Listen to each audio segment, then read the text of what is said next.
Hi, ഒരു വൈദ്യുതകാന്തത്തിൻ്റെ ശക്തിയെ സ്വാധീനിക്കുന്ന ഘടകങ്ങൾ ഏതെല്ലാമാണ്? ഇത് കണ്ടെത്താനുള്ള പരീക്ഷണമാണ് ചെയ്യുന്നത്. ആദ്യമായി എങ്ങനെയാണ് ഒരു വൈദ്യുതകാന്തം നിർമ്മിക്കുക എന്ന് വിശദീകരിക്കാം. ഒരു ഇരുമ്പാണിയുടെ മീതെ ചുരുങ്ങിയത് 1 മീറ്റർ കവചിത ചെമ്പുകമ്പി അഥവാ ഇൻസുലേറ്റഡ് കോപ്പർ വയർ ചുറ്റിയെടുക്കണം. ഈ കമ്പിയുടെ അഗ്രഭാഗങ്ങളാണിത്. ഈ അഗ്രഭാഗങ്ങൾ ഒരു പേനക്കത്തി ഉപയോഗിച്ച് നന്നായി ചുരണ്ടി അതിൻ്റെ ഇൻസുലേഷൻ കളയണം.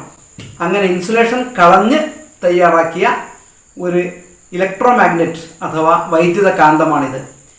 ഇതിനെ നമുക്ക് ഇരുമ്പാണികളുടെ അടുത്ത് കൊണ്ടുവന്ന് നോക്കാം. ഇതാ ഈ ബോക്സിൽ ഇരുമ്പാണികളുണ്ട്. ഇതിൽ ആകർഷിക്കുന്നില്ല.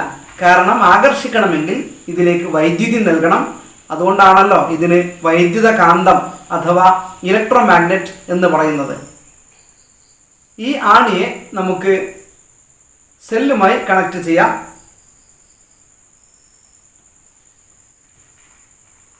നോക്കൂ, ഇതിലിപ്പോൾ ആണികൾ ആകർഷിക്കുന്നു.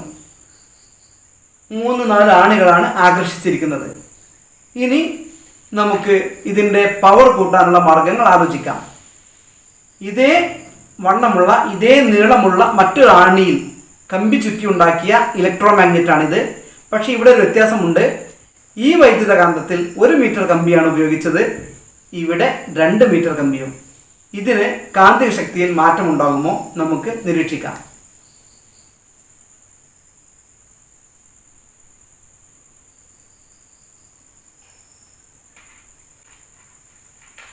നോക്കൂ, ഇത് കൂടുതൽ ആണികളെ ആകർഷിക്കുന്നു.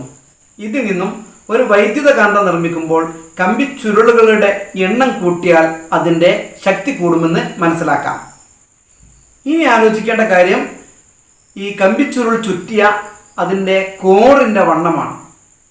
1 മീറ്റർ നീളമുള്ള ചെമ്പുകമ്പി ചുറ്റിയുണ്ടാക്കിയ വൈദ്യുതകാന്തത്തിന് 3-4 ആണികളെയാണ് ആകർഷിക്കാൻ കഴിഞ്ഞത്. ഇത് മറ്റൊരു വൈദ്യുതകാന്തമാണ്. ഇതിലും 1 മീറ്റർ തന്നെയാണ് കമ്പി ഉപയോഗിച്ചത്. പക്ഷേ ഉപയോഗിച്ച കോറിൻ്റെ വണ്ണം കൂടുതലാണ്. ഈ വൈദ്യുതകാന്തത്തിന് ഇതിൻ്റെ അതേ ശക്തി തന്നെയാണോ ഉണ്ടാവുക? നമുക്ക് നോക്കാം.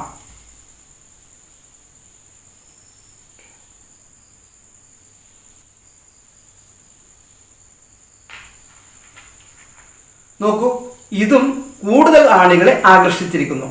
അപ്പോൾ ഒരു വൈദ്യുതകാന്തം നിർമ്മിക്കാൻ ഉപയോഗിക്കുന്ന കോറിൻ്റെ വണ്ണം കൂടുന്നത് അതിൻ്റെ ശക്തി കൂട്ടാൻ സഹായിക്കുമെന്ന് മനസ്സിലാക്കാം. ഇനി പരീക്ഷിക്കാൻ ഒരു കാര്യം കൂടിയാണ് ബാക്കിയുള്ളത്. അതിലേക്ക് പ്രവഹിപ്പിക്കുന്ന വൈദ്യുതിയുടെ തീവ്രത കാന്തിക ശക്തിയെ വർദ്ധിപ്പിക്കുമോ എന്നാണ്. അതിനുവേണ്ടി നമുക്ക് ആദ്യം ഉപയോഗിച്ച 1 മീറ്റർ നീളമുള്ള കമ്പി ഉപയോഗിച്ചുണ്ടാക്കിയ വൈദ്യുതകാന്തം തന്നെ ഉപയോഗിക്കാം. നേരത്തെ നാം 1 സെല്ലാണ് ഉപയോഗിച്ചത്. ഇപ്പോൾ ഒരു ബാറ്ററി ഉപയോഗിക്കുന്നു, അഥവാ 2 സെല്ലുകൾ ഉപയോഗിക്കുന്നു. ഇവിടെ 2 സെല്ലുകൾ അടങ്ങിയ ഒരു ബാറ്ററിയാണ് ഇപ്പോൾ നാം ഉപയോഗിക്കുന്നത്.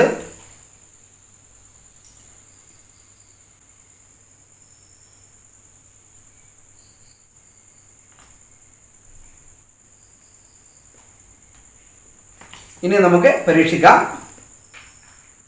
നേരത്തെ 1 സെല്ല് ഉപയോഗിച്ചപ്പോൾ 3-4 ആണികളാണ് ഒട്ടിപ്പിടിച്ചത്. ഇപ്പോൾ 2 സെല്ലുകൾ ഉപയോഗിച്ചപ്പോൾ ഒട്ടിപ്പിടിച്ച ആണികളുടെ എണ്ണം കൂടിയിരിക്കുന്നു.